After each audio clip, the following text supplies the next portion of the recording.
William Curley, master patissier and chocolatier. What are you going to make? A very interesting dessert that we created for Maldon. It's a Toscana dark chocolate mousse, centred with a Maldon sea salt caramel, apricot compote, lemon thyme ice cream and a croquant wafer. Let's go.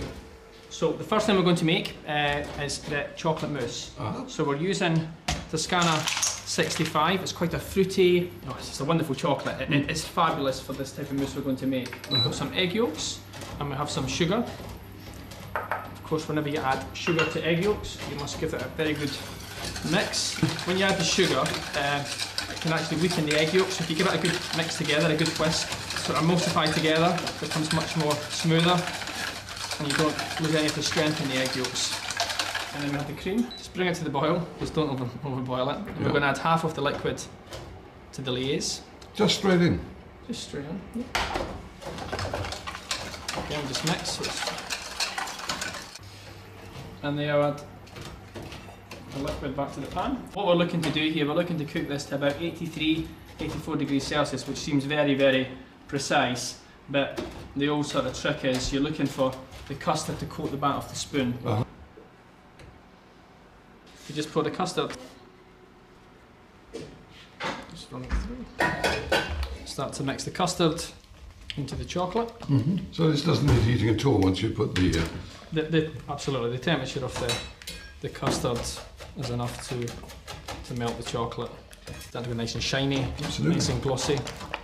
So when all the chocolate is melted, it's nice and smooth, nice and shiny, that is the base for the mousse chocolat. We've defolded cream in, so if you give it maybe 5-10 minutes to cool down. For the sea salt caramel, we have some caster sugar, we have unsalted butter, we have some whipping cream, fresh vanilla, Madagascan, and of course Maldon sea salt. Fantastic. Very simple. We take the cream and we bring it to the boil. We're going to put a little bit of vanilla in here as well. It's Madagascan. For me, it's one of the best vanillas in the world. So for the caramel, we'll get a little bit of sugar in the pan, just a touch, just to get things going. So now we're going. So the caramel's starting to appear, or the sugar's starting to caramelise, and then we gradually add the sugar stage by stage.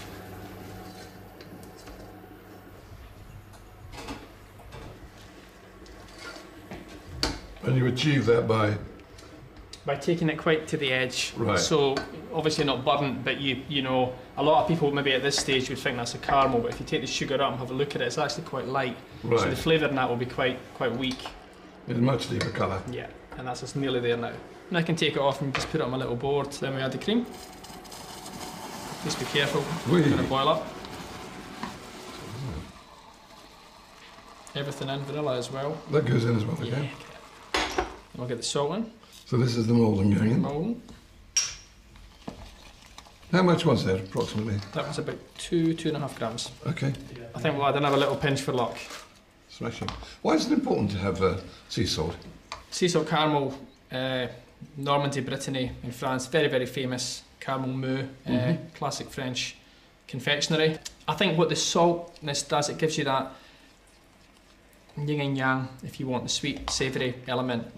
Now, of course, we've made the caramel quite deep and quite rich in flavour, but nonetheless, it's still quite a lot of sugar. So you've got this sort of salt balancing it off, which I think makes it such a fabulous combination. Lovely smooth surface that, isn't it? Beautiful, isn't it? Maldon sea salt caramel. We're now all done, but we need to let it cool down, let it set up. So we're going to put it in a cool, dry area, maybe 2-3 hours, to let all the fat set, come to room temperature. This is now 5-10 minutes in the fridge. It's cooler now and it's also thickened up, so it's ready for the next stage. Cream lightly whipped, and then we take approximately 1/3 of the whipped cream, and then we just start to fold it into the mousse. Again, it's important to add it gently. Absolutely. The more you mix, the more air is going to vanish. And of course, the more dense the mousse will be as well, which we don't want. Right, cool. We've got this wonderful mould. It's a flexi mould, and as you can see, it is flexible. Sure. We're going to line this with the mousse, sea salt caramel, sponge, crunchy biscuit, then we'll pop them in the freezer. And once it's frozen, you can pop them out. Okay. Well, I guess if you were doing this at home, you could shortcut this by putting it into a glass. Oh, absolutely, yes, yeah. And then it's sponge and a crispy biscuit time. We'll have a chocolate génoise sponge, sabayon over a bain-marie, eggs, sugar, whisked together, light and fluffy. Okay. Then we fold it in some cocoa powder, sifted with some flour. This is what we call a fountain biscuit, a crunchy wafer biscuit. So we've got some dried, it's actually dried crepes, which are mixed with a praline paste and some milk and dark chocolate. I've actually pre-cut these, and this is what we're going to use here. Okay. Put the sponge in.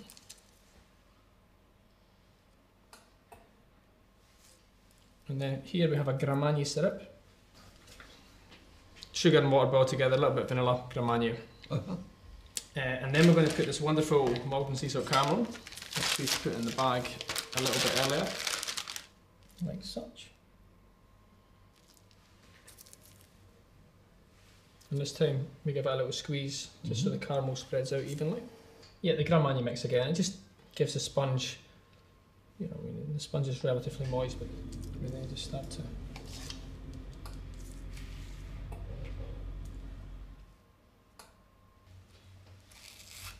put these on the top.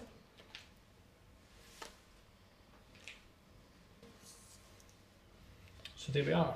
Wonderful. So how long are we going to put these in for? So normally I would actually make this a day before, ideally, and leave it overnight, and then they're completely frozen. But if you've got a really good quality freezer, within 3-4 hours it could be fine. Okay. William, here we are then. These have come out? Yes, well they're going to come out now, yes, they're nice and frozen. We're going to pop these out. Very nice. Looking good. Fantastic. Beautiful and shiny. And then carefully just put this.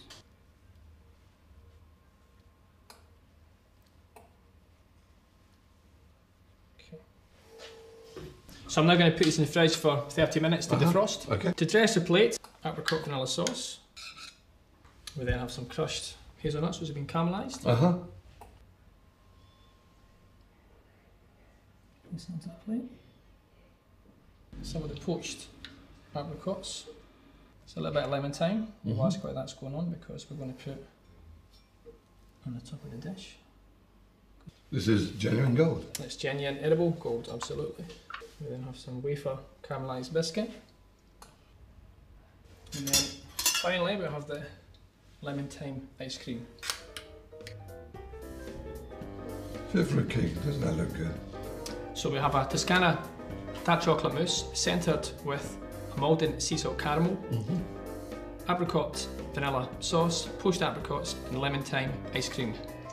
Fit for a king. Indeed. Thank you.